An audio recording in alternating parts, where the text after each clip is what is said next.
inimigos se opor à obra. Mas aqui no 3 já vem a lista dos que trabalharam para reconstruir o muro. O versículo 1 fala assim, e levantou-se Eliasibe, o sumo sacerdote, com os seus irmãos, os sacerdotes, e reedificaram a porta das ovelhas, a qual consagraram, e levantaram as suas portas, e até a torre de Mea consagraram, e até a torre de Ananel. E junto a ele edificaram os homens de Jericó. Também ao seu lado edificou Zacur, filho de Imri. E assim vai a relação daqueles que edificaram cada porta. Então aqui foi a porta das ovelhas, havia a porta dos peixes, porque tudo tinha a ver com o nome. Porta das ovelhas era uma porta onde só se passavam as ovelhas, por isso que era a porta das ovelhas. Aqui, outra equipe, o versículo 13, edificaram a porta do peixe, como está dizendo aí, tinha a ver com essa questão do peixe. E depois você vai ver aí,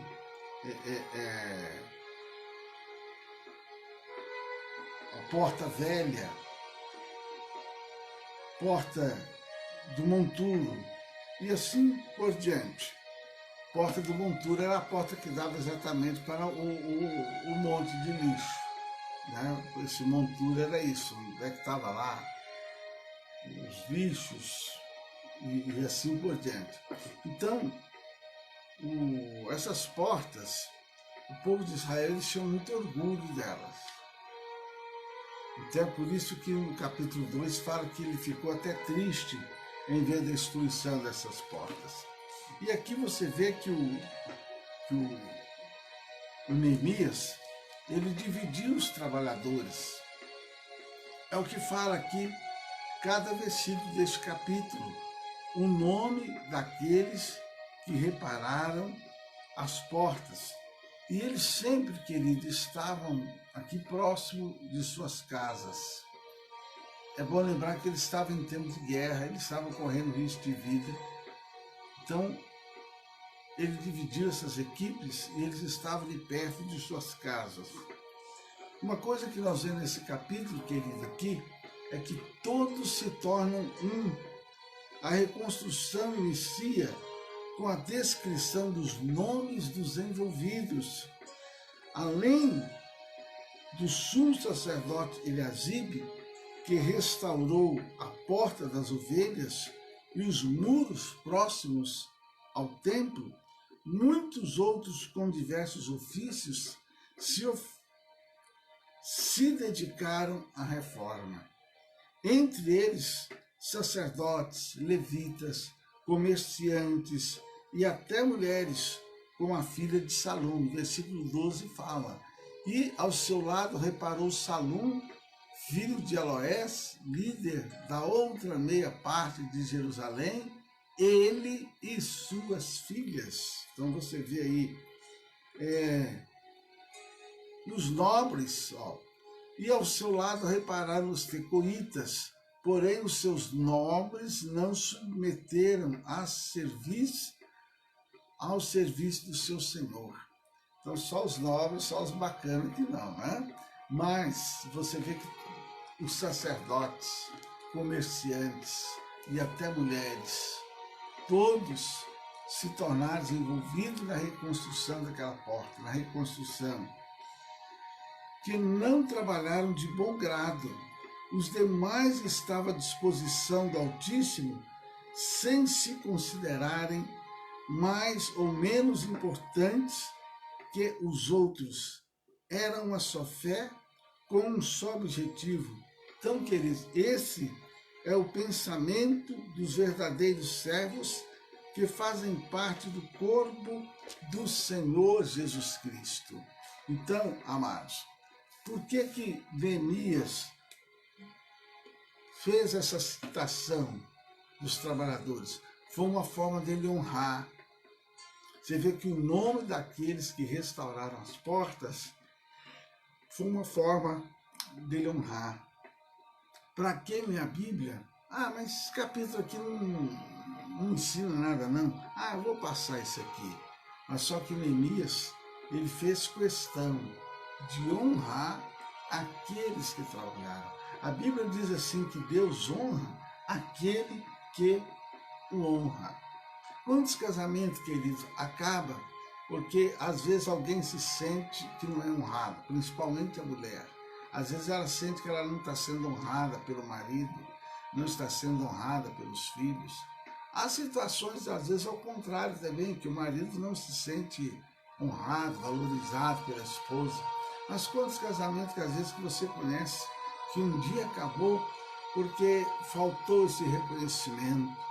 Às vezes até os filhos mesmo, às vezes nota-se que não há um reconhecimento, certo, queridos? Mas aqui então a gente vê Neemias valorizando.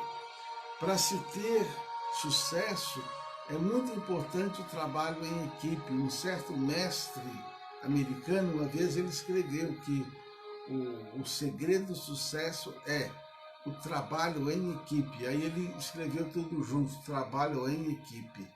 O trabalho em equipe, realmente, ele traz fruto.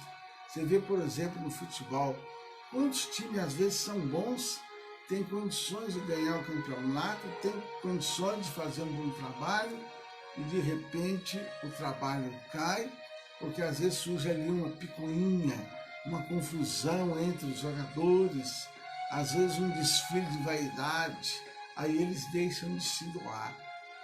E no contrário, a maioria das equipes que você vê que tem sucesso, uma das razões é que muitas vezes a equipe ela se une. Opa, vamos ganhar esse título. Então, o time de futebol é um exemplo. Mas na vida, queridos, quantas pessoas vão de mal a pior, quantas famílias, porque falta ali uma comunhão, uma unidade.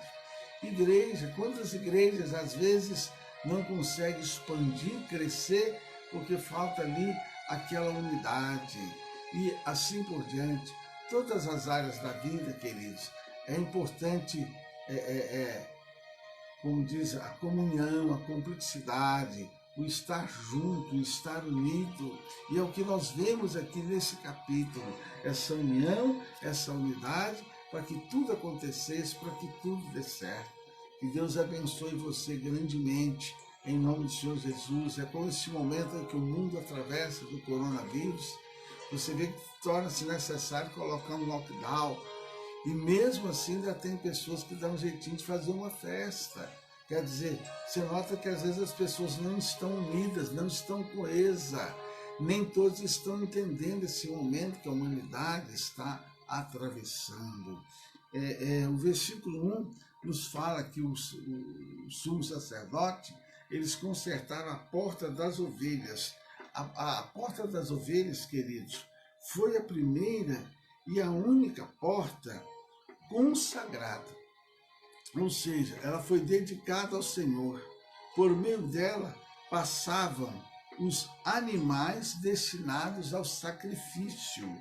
Ou seja, porta das ovelhas, porque eles sacrificavam animais. Então essa porta só passava as ovelhas, só passava os animais que iriam ser sacrificados, certo? Hoje ela é representada pelo Senhor Jesus. Essa porta das ovelhas hoje ela é representada por Jesus Cristo, que é o Cordeiro de Deus que tira o pecado do mundo. Tá? Jesus, queridos, ele foi o Cordeiro sem defeito que morreu para a expiação dos nossos pecados. Todo aquele que nele crê recebe o seu perdão e a salvação.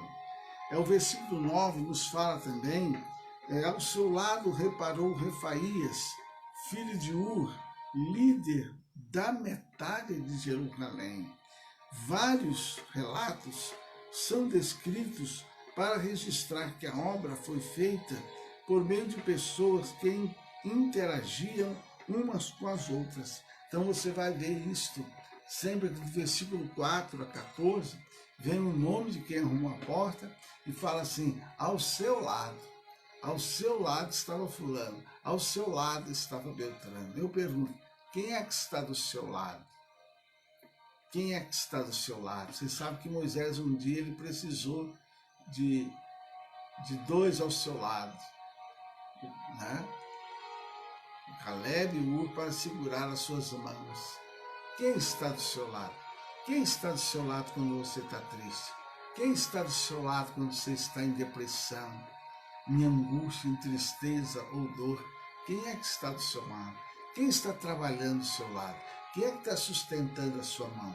Quem é que está te apoiando? Quem é que está te socorrendo? Quem está do seu lado? Você vê que a Bíblia registra até isso. Olha, do lado dele estava o fulano. Glória a Deus, aleluia. Né? Glória a Deus. Queridos, embora essas pessoas elas fossem diferentes, aceitaram se unir em torno de um mesmo propósito, reconstruir os muros de Jerusalém. Vemos que o Senhor Jesus, amados, também agiu assim ao unir no discipulado 12 homens de personalidade e formação profissional distintas. O Senhor Jesus, ele segue aplicando esse princípio à sua igreja, ao ligar servos tão distintos entre si para trabalhar em favor dos propósitos divinos. Então, nessa lição aí, que a gente vê, mas o que quer dizer isso? Ela tem um significado sim para a nossa vida. A importância da unidade, a importância da comunhão, a importância de estarmos unidos, juntos, para fazer a obra de Deus. E eu quero terminar dizendo, esse momento que o mundo atravessa, mais do que nunca, vai ser necessário estarmos juntos para reconstruir igreja, reconstruir família, reconstruir sociedade, reconstruir empresa, porque com esses fechamentos, queridos, a tendência é mais ainda, empresas falir, pessoas perderem o emprego. Mais do que nunca vai ser necessário a importância de dar as mãos e estar unidos. Queridos, assim é a obra de Deus. Ali na reconstrução foi pessoas de várias profissões. Assim hoje, Jesus ele escolhe professores, ele escolhe carpinteiro, ele escolhe mestre, ele escolhe engenheiro, ele escolhe médico, engenheiro. Ele escolhe várias pessoas para estarem unidos para fazer a obra dele. E você é um dos escolhidos. Vamos orar? Coloque a mão no seu coração. Glória a Deus, aleluia. Querido Deus e Pai, autor e consumador da nossa fé, graças te dou pelo dia que o Senhor fez. Eu te dou graças por este dia, te dou graças por esta manhã, te dou graça pelos teus filhos que estão aqui nos assistindo. Glória a Deus, inclusive a Evelyn, ó Deus, que mais uma vez foi mamãe. Que Deus abençoe ela, sua nova filhinha, em nome de Jesus. Eu te agradeço, meu Deus, por esses teus filhos que têm se despertado cedo para acompanhar essa palavra. Eu te agradeço por aqueles que no decorrer deste dia também vão ouvir essa palavra. Que cada um entenda que o Senhor o chamou, que o Senhor escolheu e através da pessoa maravilhosa do Espírito Santo, o Senhor capacita cada um para realizar a tua obra, ó meu Deus. Meu Deus, o Senhor chama, o Senhor capacita, o Senhor envia. Use então este homem, use esta mulher, capacita com dons, com talentos, com capacidade. Use-os para realizar a obra do Senhor. Use-os no evangelismo, use-os na tarefa de amar uns aos outros, use-os na tarefa de anunciar a tua palavra, de anunciar a salvação, o de ganhar almas. Use-os cada um para realizar esta obra, ó querido Deus e Pai. Fortaleça cada um, porque a tua palavra diz que quando nós pegamos o arado, nós não podemos olhar para trás. Então fortaleça cada um nesse tempo de pandemia, nesse tempo de Covid. Fortaleça cada um nesse período de tantas perdas, de tantas mortes, de tanta destruição. Fortaleça. Fortaleça esta casa. Fortaleça aquele que está precisando do apoio de um amigo, aquele que está precisando do apoio do cônjuge, do apoio da família. Fortaleça cada um, fortaleça esta igreja, fortaleça esse ministério, fortaleça esse pastor, fortaleça a família desse pastor, fortaleça. Use cada um em nome de Jesus. E que o amor de Deus Pai, a graça do Senhor Jesus Cristo, a comunhão gloriosa do Espírito Santo, seja com todos vós hoje e sempre. E olha, Um beijo no teu coração.